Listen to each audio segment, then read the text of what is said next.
માણસોનો અનુભવ મળે અને અનુભવમાંથી જે હાસ્ય રસ મળે. અમારે ક્યાંય લેવા જવો પડતો જ નથી. હા, એક ઠેકાણે તો બનેલો દાખલો. અમે હજી કાર્યક્રમ શરૂઆત કરી, અડધેક પહોંચ્યા છું ત્યાં મોટી મોટી મૂછવાળા ભાઈ આમ આગળ બંદૂકનો જોટો લઈને આવ્યા.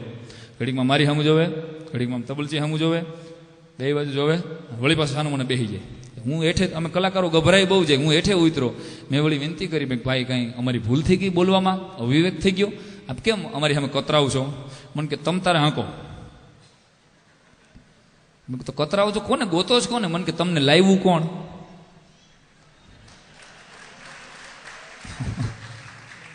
તમારે શ્રીનાથજી સ્ટુડિયો વાળાને પકડવાના.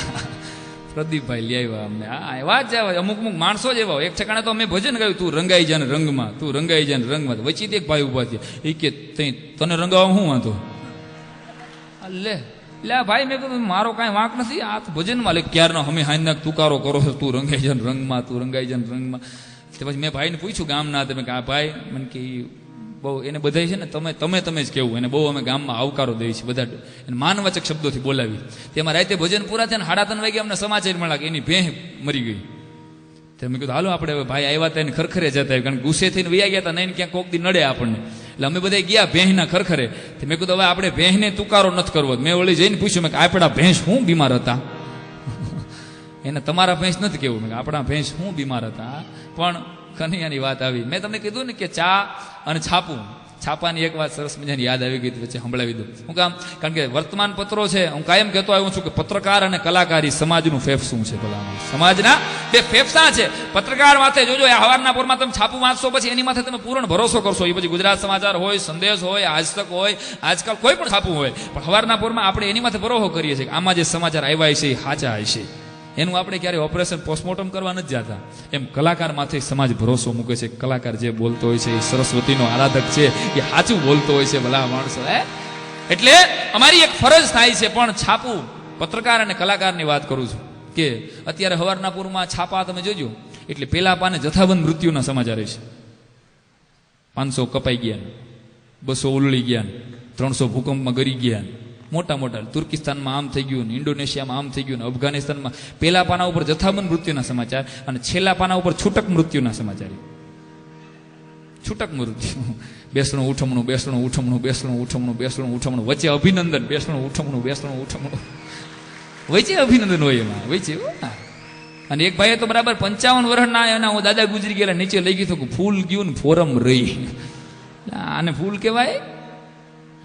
આને ક્યાં સુધી કળી ગણી છે? તમે કીધું ફૂલ ગયું ને, અરે મેં કીધું કોડા આમાં એમ રાખ કે ઝાડ ગયું ને જગા થઈ. છાપા તો છાપા છે. પણ એક નવી વાત આપની સમક્ષ રજૂ કરવા માટે જઈ રહ્યો છું કે છાપું છે એ તમે સાંભળો, પછી છાપું વાંચતા હો. હવે એમાં એક સમાચાર લ્યો અને બીજા સમાચાર, બે સમાચાર તમને સંભળાવું છું. બે સમાચારને એકબીજા સાથે ક્યાંય સંબંધ નથી, ક્યાંય એકબીજા સાથે સંબંધ નથી. પણ જોજો હાસ્ય જન્મે છે કે નહીં. આ અખતરો છે, જામે તો તમારી માથે, ન જામે તો મારી માથે. પણ મને ભરોસો છે કે બહુ સમજદાર વર્ગ મળ્યો છે, ઉપાડી લેશો. હવે બે સમાચાર આપને સંભળાવું છું. પહેલા સમાચાર ને બીજા સમાચાર સાથે કાંઈ સંબંધ નથી, પણ ધ્યાનથી સાંભળજો કેવું હાસ્ય જન્મે છે. પહેલા પાનાના સમાચાર અને છેલ્લા પાનાના સમાચાર. હવે પહેલા પાનાના સમાચાર છે કે દિલ્હીમાં સંરક્ષણ મંત્રીનું રાજીનામું. પહેલા સમાચાર જોજો, ધ્યાનથી સાંભળજો, વાત ઉપરથી જશે. દિલ્હીમાં સંરક્ષણ મંત્રીનું રાજીનામું. અને બીજા સમાચાર છે કે પાવાગઢના બધા વેંઢળો દિલ્હી જવા રવાના. બહુ વીટ અને સેટાયર પ્રકારના જોક્સનો પ્રકાર આપું છું આપને. દિલ્હીના સંરક્ષણ પ્રધાનનું રાજીનામું અને પાવાગઢના બધા વેંઢળો દિલ્હી જવા રવાના. બીજા સમાચાર, વેસ્ટર્ન રેલવેમાં એક નેતા ઘાયલ. કાલે રાત્રે એક રેલ દુર્ઘટનામાં વેસ્ટર્ન રેલવેના એક નેતા ઘાયલ. પશ્ચિમ રેલવેની નવા વર્ષની અણમોલ ભેટ. વેસ્ટર્ન રેલવેમાં એક રેલ નેતા ઘાયલ અને પશ્ચિમ રેલવેની નવા વર્ષની અણમોલ ભેટ. લોકસભાનું હવેથી લાઈવ ટેલિકાસ્ટ થશે. લોકસભાનું હવેથી લાઈવ ટેલિકાસ્ટ થશે. સિનેમા ઘરો બંધ. બહુ ઘેરો ઘા છે. સિનેમા ઘરો, ટોકીઝ હવે બંધ થઈ જશે. પછીના સમાચાર સાંભળજો કે અમેરિકામાં મોનિકા લેવસ્કીએ દાવો માંડ્યો. અમેરિકામાં મોનિકા લેવસ્કીએ દાવો માંડ્યો કે નર્મદાનું પાણી ગુજરાતને આપો. ક્યાંય મેળ છે? ઉપડી જાય એટલે વાંધો નહીં આવે. અમેરિકામાં મોનિકા લેવસ્કીએ દાવો માંડ્યો કે નર્મદાનું પાણી ગુજરાતને આપો. અટલ બિહારી વાજપેયી અને જયલલિતા વચ્ચે ગુપ્ત મંત્રણા. કેમ દાંત કાઢો છો ભાઈ? સમજદાર ભાઈ. અટલ બિહારી વાજપેયી અને જયલલિતા વચ્ચે ગુપ્ત મંત્રણા. રાજકોટમાંથી 2 પ્રેમી પંખીડા ગાયબ. હું તમારી સમજદારી છે. પછી સાંભળજો, ક્લિન્ટનનું અમેરિકાના રાષ્ટ્રપતિ ક્લિન્ટનનું દિલ્હીમાં આગમન. અમેરિકાના રાષ્ટ્રપતિ ક્લિન્ટનનું દિલ્હીમાં આગમન. દિલ્હીમાં છોકરીઓની સલામતીનો પ્રશ્ન. ગંભીર મુદ્દો છે.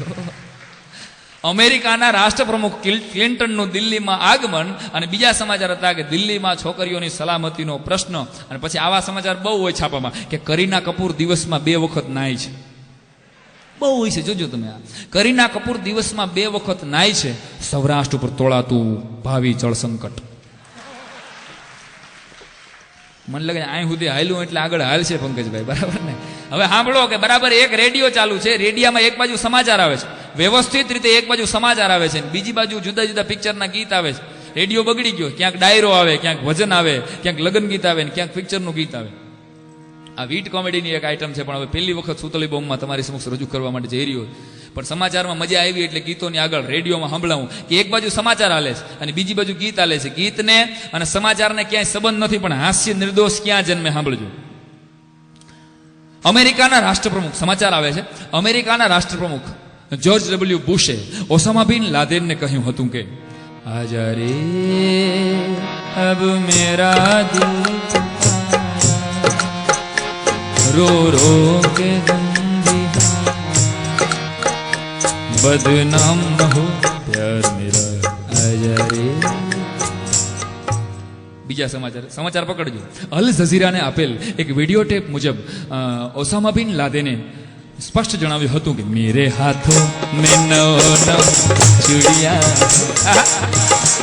મેરે હાથો મેં નો ચૂડિયા હૈ, जरा ठहरो सजन मजबूरिया, मिलन होगा अभी एक रात की दूरिया.